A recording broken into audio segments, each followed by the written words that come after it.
a yi sauri a saki Kanu, amma kafin a saki Kanu ina da shawara ga shugaban ƙasa. To me shawara? Bai riga ya ce zai saki Kanu ba, amma duk Allah in zai saki Kanu to ya tabbata ko kafin ya saki Kanu ko ranar sakin Kanu ya yi wa'annan abubuwa. Shi zai ƙara kawo mana kwanciyar hankali. Na farko dai in dai zai saki Kanu to da Allah ya tafi duk wata doka da ke cikin kundin tsarin mulkin Najeriya wadda ta yi magana ko juyin mulki ko ta yi magana cin amanar ƙasa ko kuma kundin laifuffuka na Najeriya da jihohi gaba ɗaya wanda ke magana hukuncin kisan kai da hukuncin su kona dukiyar mutane ko kona gine-gine da hukunci na fyaɗe da hukunci na sace dukiyar mutane ya kamata duk a ce musu daga dokokin Najeriya da gaba ɗaya dalili to ai duk Kanu ya yi su duk ya yi su wanda ya yi fyaɗe ya yi kisan kai ya ci amanar ƙasa ya yi kaza ya yi kaza ya yi kaza ka ce ka yafe masa kamata ya a cire duk wa'annan laifukan daga cikin kundin tsarin mulki da kuma cikin kundin dokoki da kuma hukuncin laifuka a Najeriya. Na biyu in aka yi wannan mu fara baya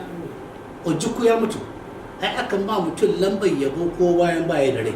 to ya kamata tun da laifin Ojukwu ya yi daidai da irin laifin Kanu ya ma laifin Kanu ya fi na Ojukwu akwai abin da Kanu ya wanda Ojukwu bai ba ya kamata a rubuta takarda a baiwa iyalin Ojukwu haƙuri kuma a nemi wata babban lambar yabo ita ma a bashi. Na biyu ya kamata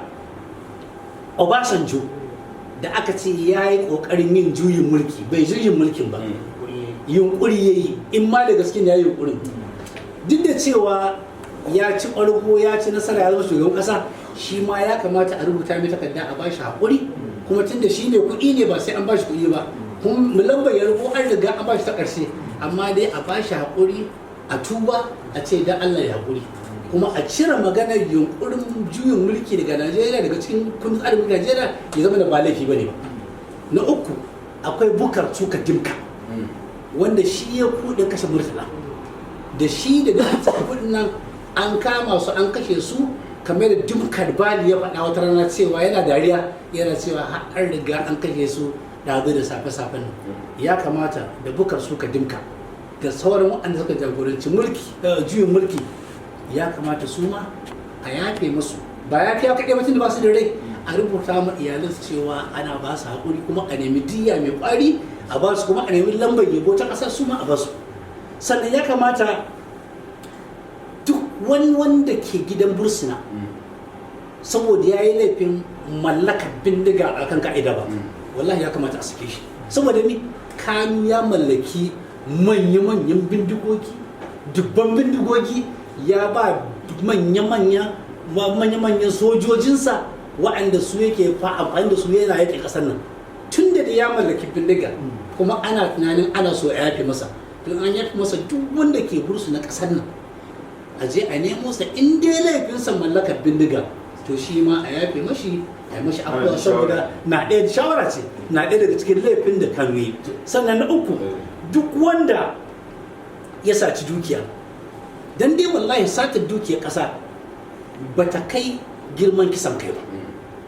ba ta kai girman fyaɗe ba ta kai girman mallakar bindiga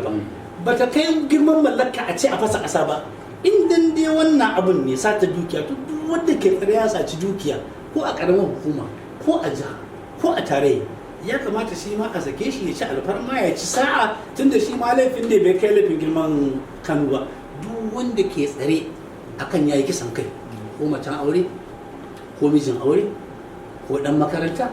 ko yan makaranta ko ma wane ne in dai laifinsa kawai dan yayi kisan kai ne Kanu yayi jagorancin kisan kan mutane dubbai ya kamata duk wanda ke tsare da sunan cewa yayi kisan kai shi ma a sallame shi. Duk malamin makaranta da aka samu yana ma 'yan mata fyaɗe ko yana neman lalata da su ci jarabawa wannan laifin bai kai irin laifin Kanu ba shi ma ya kamata a sake shi. Duk yaron da aka samu ya yi cuta a wajen jarabawa yana rufe ya kamata shi ma a sake shi saboda laifin sata jarabawa bai kai irin laifin Kanu ba. Laifukan nan fa suna da yawa, ya kamata sai ma a rufe gidajen bursuna gaba daya. Kaga an huta biliyoyin kuɗi ake kashewa ana ce da prisoners, duk wanda ya abu rabare shi ma ya kamata a sake shi. Kaga sai a samu sauki a rihe gidajen bursuna gaba daya, masu aikin gidan prison gandiroba duk a maida su 'yan sanda ko a maida soji ko a masa ritaya a basu kuɗi shi kenan. Duk shawara ce in dai za a sake shi